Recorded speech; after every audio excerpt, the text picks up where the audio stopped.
Hola, ¿cómo están? El día de hoy les damos la más cordial bienvenida a este otro podcast que tenemos sobre el socioconstructivismo. Ya en un episodio anterior habíamos hablado sobre Lev Vygotsky y queremos continuar esta vez con nuestras dos invitadas, Rebeca e Isa, que son nuestras compañeras del doctorado. Y queremos saber o ahondar un poquito más sobre cómo es que se aplica esta teoría socioconstructivista de Vygotsky en nuestras aulas o en nuestras clases incluso. Para empezar a abrir el diálogo, me gustaría que nos platicaran unos ejemplos. Bueno, pues actualmente voy al presente porque la verdad es que las propuestas educativas han cambiado mucho. Los maestros ahorita están recibiendo la nueva escuela mexicana, por ejemplo, el trabajo por el método de proyecto. El método de proyecto, los maestros deben de reunir a los niños a que hablen para definir un punto de interés o una situación problemática. Los niños en el salón, en grupo. Esto es un trabajo grupal, nunca es individual. Deciden qué tema van a investigar o cuál es el proyecto y proponen cómo van a investigar, qué van a hacer. Ese momento, ese método es un método que favorece la zona de desarrollo próximo y es del constructivismo social en vivo. Y ellos tienen que ir construyendo la investigación, los materiales, no sé si van a expresarlo de manera artística o en una presentación o en un trabajo. Lo importante es que se centren en el presente, en las necesidades, en el entorno del niño en este momento. Y así lo va trabajando el maestro en el aula, ¿no? ¿A esto le podríamos llamar aprendizaje basado en problemas o en proyectos? En proyecto, es el método de proyecto. Surge una pregunta generadora o un interés en el niño y establecen todo un camino, un proyecto de trabajo para resolverlo, ¿no? Es como lo presenta la nueva escuela mexicana hoy. Muy bien. Bueno, buenos días, buenas tardes a la hora que nos escuchen. Yo estoy como muy convencida de todas estas teorías de la propuesta de Vygotsky, de Piaget, pero la realidad que vivimos en las escuelas luego difiere un poco, ¿no? Y ya como lo comenta Rebeca, si bien hay propuestas de trabajar en grupo, con proyectos, con metodologías activas, la realidad, ¿qué nos dice? ¿Qué nos dice Juanito? ¿Qué nos dice la mamá de Juanito? ¿O qué nos dice el maestro con ciertas condiciones, con ciertos contextos? Y cómo llevarlo a la práctica, ¿no? Yo me quedo de alguna manera con que el docente tiene una responsabilidad, pero no solamente es el docente, sino que hay un conjunto de personas, todos los que interactúan dentro de la sociedad, ¿no? Y dentro de la educación como tal. Lo que quiero llegar a decir es que, pues, ¿qué pasa con los adolescentes hoy en día que están aislados? ¿Cómo aprenden con los medios? Entonces, ¿qué pasa también con la propuesta que hace Vygotsky, donde es un conocimiento social? Entonces, ¿cómo socializar hoy en día? ¿Cómo socializan en las escuelas? ¿Con quién te juntas? ¿Con quién te interaccionas? ¿Cómo aprendes? Entonces, como que ahí es lo complejo, ¿no? ¿Cómo llevar toda esta propuesta de estos grandes pedagogos, de estas grandes teorías, en un contexto específico que es, pues, aquí Jalisco? Y si hablamos de México, pues hay muchísima más diversidad, ¿no? De las colonias, de los papás, de los directivos, de qué se le exige a los maestros, de cómo el niño, al final del día, pues tienes que estar sentadito y sacar 10. Así es, Isa. ¿No? Y si empiezas a platicar con el otro, o las personalidades de los niños, ¿no? O las niñas, o los jóvenes, o los adultos inclusive, ¿no? Porque hay adultos que pues seguimos preparándonos y cómo aprendemos, ¿no? Que también visto está el que dialoguemos, el que creamos estos espacios y proyectos donde podamos estar pensando y construir conocimiento. Sí, yo creo que ahí es el maestro el que tiene que tener una modificación importante de su actitud hacia los alumnos, porque esos espacios donde los alumnos discuten, donde hablan, que el maestro puede moderar, los debe de permitir. Claro, yo entiendo lo que tú dices. Por otro lado, tiene un programa que cubrir, que yo les decía, cúbranlo, pero con un trapito y atiendan a sus alumnos.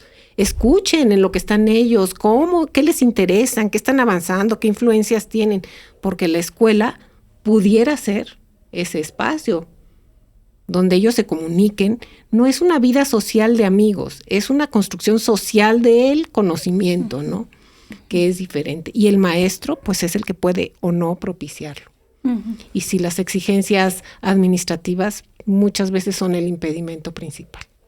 Sí, yo creo que hay algunos aspectos relevantes que quiero destacar en este momento, sobre todo en nuestra situación real de las aulas, ¿no? Donde tenemos a 50 alumnos, en donde la zona del desarrollo próximo que hablaba Vygotsky, pues es bien difícil de poder mediar con cada uno de ellos, ¿no? Ahí cómo le haces. Y me interesa esa parte que dijiste, Rebe, donde dices, cúbrelo pero con un trapito, ¿no? Entonces, está chido porque dices, a fin de cuentas, el que nos tiene que interesar es el alumno, el niño. Así es. En qué está desarrollando y no un programa que tienes que cubrir.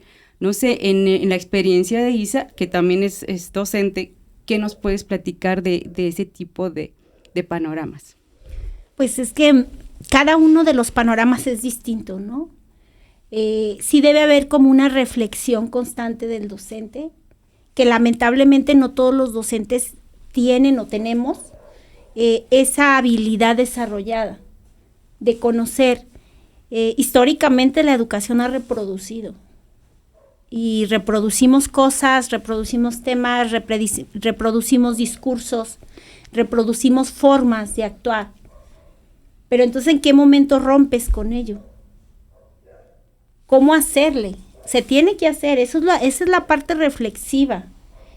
Cuando estás tú en un salón de clase, precisamente con las condiciones que mencionas, de 50 alumnos, 50 minutos en secundaria, 1 hora clase, el docente al mismo tiempo, de manera unisora, o sea, a todos por igual, se les enseña lo mismo.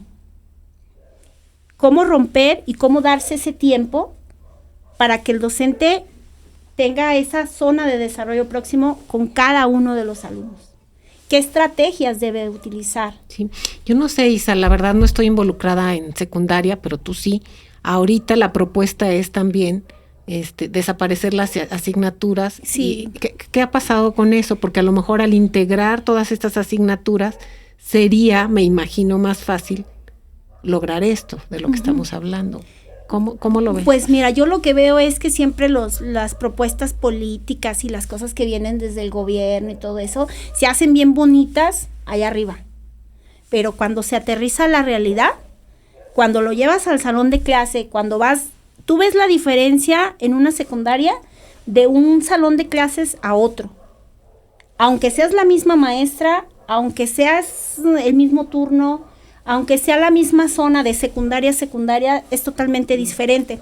Entonces, cuando llegan estas propuestas de la nueva escuela mexicana, de trabajar por proyectos, de productos integradores, de tratar de aterrizar conceptos teóricos, etcétera, primero, los directivos, cada quien lo interpreta de diferente manera. Y luego, como cada quien lo entiende de distinta manera, tratan de bajarlo. Eso es algo como jerárquico. Entonces se distorsiona y hay resultados distintos. Entonces, al final del día, ¿qué es lo que ocurre? Que hay un sistema educativo que plantea propuestas, que hay nuevos programas, que luego lleva a los supervisores, luego a los inspectores, y bueno, hay una escala jerárquica, y al final del día es el docente en el salón de clase. Sí, y yo creo que el docente pues vuelve a repetir la escuela tradicional. Exacto. Porque es la manera de avanzar, de tener al grupo tranquilo. O sea, yo en la experiencia que tuve últimamente de visitar escuelas, me encontré clases muy tradicionales, frontales, donde el centro del aprendizaje es el maestro y los niños siguen llenando fotocopias, libretas, cuadernos. Y cosas así. Entonces, pero sí la propuesta está que precisamente con este tipo de novedades en proyectos y todo, se haya una integración disciplinar, ¿no? Uh-huh. De esto que mencionas de desaparecer las materias, y de esa manera hay una interacción distinta. Pero a la hora de aterrizar esas ideas en la realidad, como cada quien la entiende diferente y cada quien la aplica como puede, y como nadie entendemos de la misma manera, pues entonces los docentes resuelven y dan resultados de lo que se espera, pero nunca hay ese tiempo precisamente para validar qué tanto fue viable esa propuesta y si de verdad era como se planteaba desde las cúpulas, desde el sistema educativo. Pero entonces, ¿qué estos consejos técnicos que se hacen al final de cada mes, que no tienen esa función de poder, ahora sí que entre todos los docentes junto con su directivo, entender las propuestas y bajarlas a los alumnos? ¿O qué pasa ahí? ¿Y quién se asegura de lo que entiende el que dirige el consejo técnico? Pues es una situación un poco complicada porque, como dices, las cuestiones administrativas también en mi experiencia que he visto en mis periodos de exploración de la escuela primaria, el director anda así como apagando fuegos, ¿no? Y anda trabajando en 2 escuelas.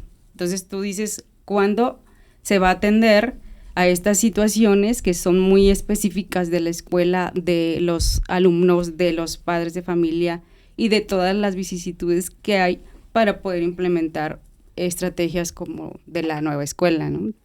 Entonces me gustaría que agregáramos algo para ir cerrando este podcast sobre su experiencia personal, pero ya como en lo positivo, o sea, ¿qué sacan ustedes de esta teoría socioconstructivista o cómo es que lo ven de manera más loable? Práctica. Sí.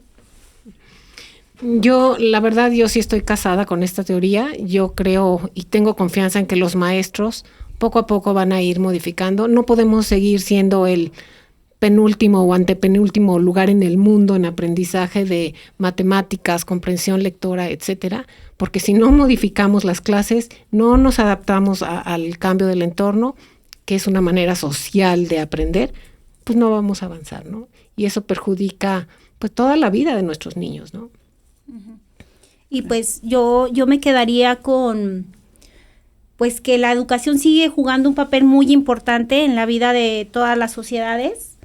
Esta propuesta social del conocimiento permite como una posibilidad distinta de precisamente romper con eso que se ha reproducido por tanto tiempo y que pues los docentes tenemos que utilizar esa herramienta de la reflexión para solucionar y precisamente lo que comenta Rebeca, o sea, cuáles son mis mejores opciones para responder a todo mi contexto, pero al final la responsabilidad está ahí, en esa interacción con los alumnos y con esa responsabilidad de lo que yo aporto a la educación. Muy bien, pues muchas gracias y creo que sí la clave es el liderazgo del docente, porque ahí tiene mucho que ver para que puedan hacer cambios, ¿no? Entonces les doy muchas gracias por estar aquí en este episodio más de Tragos Educativos y pues sin más me despido.